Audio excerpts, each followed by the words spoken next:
மறைந்தவன் வருகிறான்.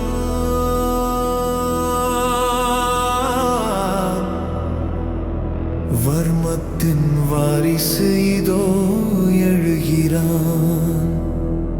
அவன் பார்வையில் அக்னி, அவன் கைகளில் இடி. காத்திரு, அவன் வாரிசு. அத்தியாயம் 21. இது போன்ற கதைகளை தொடர்ந்து கேட்க இப்போது குமார் ஸ்டோரிஸ் சேனலுடன் இணைந்து கொள்ளுங்கள். மறக்காமல் லைக் பண்ணுங்க, ஷேர் பண்ணுங்க, கமெண்ட் பண்ணுங்க. உனக்கு உன் அப்பாவை பற்றி தெரியாது என்பது எனக்கு தெரியும் விஸ்வா. ஏன், என்னை பற்றி உன் தாய் ராசாத்திக்கு கூட தெரிய வாய்ப்பில்லை. ஆனால் உன்னை பற்றி எனக்கு அக்குவேர் ஆணிவேராக தெரியுமே என்று அவினாஷ் ஒருவித மர்மமான புன்னகையுடன் கூறினார். விஸ்வா குழப்பத்துடன் அவரை பார்த்தான்.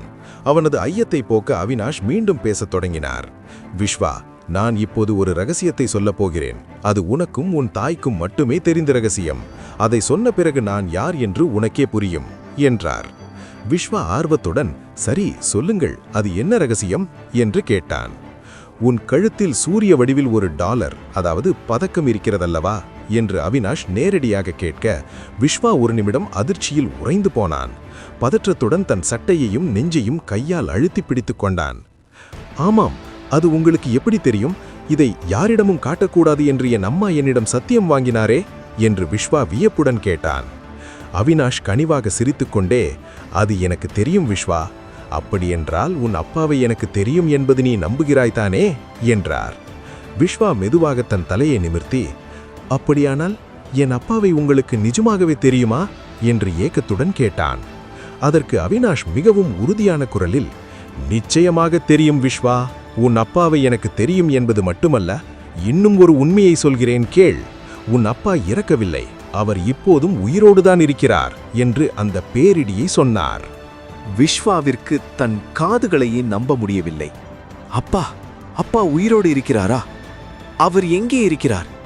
நான் இப்போதே என் அப்பாவை பார்க்க வேண்டும் என்று உற்சாகமும் அழுகையும் கலந்த குரலில் கத்தினான்.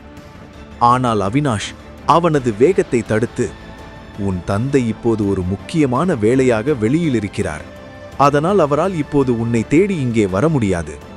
அதனால்தான் உன்னை இங்கிருந்து பாதுகாப்பாக அழைத்து வர என்னை அனுப்பி வைத்தார் என்று விளக்கினார். இத்தனை காலம் தந்தை இல்லையே என்று ஏங்கிய விஸ்வாவின் கண்களிலிருந்து ஆனந்த கண்ணீர் வழிந்தது. அவினாஷ் அந்த சிறுவனின் கண்களை துடைத்துவிட்டு அவனை தன் அரவணைப்பிற்குள் இழுத்து கொண்டார். கவலைப்படாதே விஸ்வா, உன் அம்மா இப்போது உன்னுடன் இல்லை என்றாலும் என்ன, இனிமேல் நாங்கள் இருக்கிறோம்.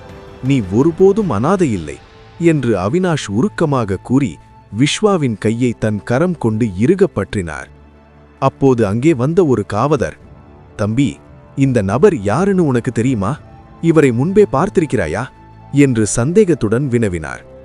விஸ்வா சற்றும் தயங்காமல், தெரியுமையா, இவர் என் ஆட்பாவோட நெருங்கிய நண்பர் என்று பதிலளித்தான். காவலர் திருப்தியடையாமல் அவினாஷை பார்த்து, உங்க பேர் என்ன சார்? நீங்க யாருன்னு கொஞ்சம் விளக்க முடியுமா என்று அதிகார தோரணையில் விசாரித்தார். அவினாஷ் எவ்வித சலனமுமின்றி தன் சட்டை பையிலிருந்து ஒரு சிறிய அடையாள அட்டையை எடுத்து அவரிடம் காட்டினார். அதை பார்த்த அடுத்த வினாடி அந்த காவலரின் முகத்தில் இருந்த இரத்தமெல்லாம் வடியத் தொடங்கியது. கை கால்கள் நடுங்க, உடல் வேர்த்து விறுவிறுக்க, சார், சாரி சார், உங்களை நான் இப்படி கேள்வி கேட்டு இருக்கக்கூடாது, தப்பா எடுத்துக்காதீங்க சார், நீங்க தாராளமா தம்பியை அழைச்சிட்டு போங்க என்று பதறிக்கொண்டே பின்வாங்கினார். இதை பக்கத்தில் இருந்து கவனித்த மற்றொரு காவலர் வேகமாக வந்து, ஏண்டா இப்படி பயப்படுற? அப்படி அந்த அட்டையில் என்னத்தை பார்த்தே என்று கேட்டார். அதற்கு அந்த முதல் காவலர் குரல் நடுங்க, அடே, அவர் யார் தெரியுமா? இந்தியாவில் இருக்கும் மிக முக்கியமான 10 உளவுத்துறை அதிகாரிகளில் அவரும் ஒருவர். இவர்களுக்கு இருக்கிற அதிகாரம் சாதாரணமானதில்லை. யாரை வேண்டுமானாலும் சுட்டுக்கொள்ளும் உரிமை இவர்களுக்கு உண்டு. இவர்களை போன்ற அதிகாரிகள் யாருக்கும் பதில் சொல்ல வேண்டிய அவசியமே இல்லை. இவர்கள் பதில் சொல்ல வேண்டுமென்றால் அது இந்திய முப்படை தளபதிக்கும் ஜனாதிபதிக்கும் மட்டும்தான் என்று ரகசியமாக கூறினார். தொடர்ந்து அவர், அப்பேற்பட்ட பெரிய இடத்து அதிகாரி எதற்காக இங்கே வந்திருக்கிறார்? உண்மையில் இங்கே என்னதான் நடக்கிறது? இன்று ஒரே நாளில் இந்தியாவையே ஆட்டிப் படைக்கும் பெரிய பெரிய மனிதர்கள் எல்லாம் இந்த இடத்திற்கு எதற்காக வந்திருக்கிறார்கள் என்று நடுங்கிக் கொண்டே கேட்டார். 2 அடி தூரம் விஸ்வாவை அழைத்துக் கொண்டு முன்னால் சென்ற அவினாஷ் ஏதோ நினைவுக்கு வந்தவராக சட்டென்று மீண்டும் அவர்களை நோக்கி திரும்பி வந்தார். அவர்கள் பயத்தில் உறைந்து நிற்க அவினாஷ் தன் அதிகார குரலில், நான் இங்கு வந்ததோ இந்த பையனை அழைத்துச் சென்றதோ எவர் காதுக்கும் போகக்கூடாது, மீறினால் என்று அவர் முடிப்பதற்குள் அந்த காவலர்கள் சிரம் தாழ்த்தி மௌனமானார்கள். அவினாஷின் பார்வையிலிருந்த தீட்சண்யத்தை கண்ட அந்த போலீஸ்காரர் நடுங்கி போனார். சார், நீங்க யாருன்னே எனக்கு தெரியாது. நீங்க இங்க எப்ப வந்தீங்க, யார கூட்டிட்டு போனீங்கன்னு கூட எனக்கு தெரியாது சார். என்னை விட்டுடுங்க, நான் இன்னைக்கு வேலைக்கே வரலன்னு கூட எழுதி தந்துடுறேன் என்று பயத்தில் உளறிக் கொட்டினார். அவரது பதற்றத்தைக் கண்டு அவினாஷ் லேசாக புன்னகைத்துவிட்டு சரி என்று ஒற்றை சொல்லில் பதிலளித்தார். பிறகு தூரத்தில் நின்றிருந்த விஸ்வாவை பார்த்து, வா விஸ்வா, நாம் போகலாம் என்று கூறி அவனை ஒரு தந்தையைப் போல வாஞ்சையோடு தூக்கிக் கொண்டு அங்கிருந்து நகர்ந்தார். அந்த போலீஸ்காரரோ விக்கித்து நின்றார். யார் இவர்கள்? ஒவ்வொருத்தனா வந்து பீதியை கிளப்புறாங்களே. இன்னைக்கு ஒரு நாள்ல இன்னும் யார் யாரெல்லாம் வருவாங்களோ? யாராவது வர்றதுக்குள்ள நான் என் டியூட்டியை முடிச்சிட்டு இங்கிருந்து ஓடினும் சாமி என்று முணுமுணுத்தபடி அங்கிருந்து தலை தெறிக்க ஓடி மறைந்தார். அவினாஷ் விஸ்வாவை அழைத்துக் கொண்டு அங்கிருந்த ஒரு கருப்பு நிற உயர்தர சொகுசு காரில் அமர்ந்தார். கார் மெல்ல நகரத் தொடங்கியதும் விஸ்வாவின் முகம் பார்த்து நிதானமாக பேசத் தொடங்கினார். விஸ்வா, நான் இப்போது உன்னிடம் சில முக்கியமான விஷயங்களை சொல்லப் போகிறேன். இதை உன் வாழ்நாள் முழுவதும் ஞாபகம் வைத்துக் கொள்ள வேண்டும் என்றார். விஸ்வா ஆர்வத்துடன், சொல்லுங்கள் அங்கிள், என்ன விஷயம் என்று கேட்டான். உன் தந்தை இப்போது உன்னை வந்து பார்க்க மாட்டார். அவருக்கு தேசத்தின் மீது சில கடமைகள் இருக்கின்றன. அதற்காக அவர் சில தியாகங்களை செய்திருக்கிறார். அதனால்தான் இப்போது உன் முன்னால் அவர் வரவில்லை. ஆனால் நீ உன் தந்தையை சந்திக்க வேண்டுமென்றால் அதற்கு நீ சில கடினமான கட்டங்களை தாண்டியாக வேண்டும். அதற்கு நீ தயாரா என்று அவினாஷ் ஒரு சவாலை போல கேட்டார். விஸ்வா புரியாமல், என்ன அங்கிள் சொல்றீங்க, எனக்கு ஒன்றும் புரியவில்லை என்று குழப்பத்துடன் கூறினான். நான் இப்போது உன்னை ஒரு பள்ளியில் சேர்க்கப் போகிறேன். அது சாதாரண பள்ளி அல்ல. அந்த பள்ளியில் நீ எப்போது முதலிடத்தை பிடிக்கிறாயோ அன்றுதான் உன் தந்தை யார், அவர் எங்கே இருக்கிறார் என்ற ரகசியத்தை உன்னிடம் சொல்வேன். உன் அம்மாவை பற்றிய உண்மைகளையும் அன்றுதான் நீ அறிந்து கொள்வாய். இப்போதைக்கு உன் இலக்கு அந்த பள்ளியில் முதல் மாணவனாக வருவது மட்டும்தான் என்று அவினாஷ் நிபந்தனை விதித்தார். விஸ்வாவின் கண்கள் உறுதியுடன் மின்னின.